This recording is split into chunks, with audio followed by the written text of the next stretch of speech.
Here's how to fix Roblox's "Please perform a Windows clean boot" error. First, open Windows Search and type run. Open the run application, type ms.config, and press OK. In the System Configuration window, open the Services tab. Select Hide All Microsoft Services, then click Disable All. Next, open the Startup tab and select Open Task Manager.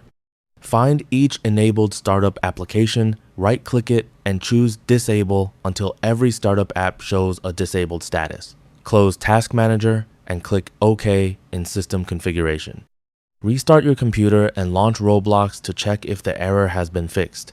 If Roblox works correctly, repeat the process by opening Run, typing ms, config, and pressing OK. Go to Services, select Hide All Microsoft Services, and click Enable All to restore the disabled services. That's all for this video. Thanks.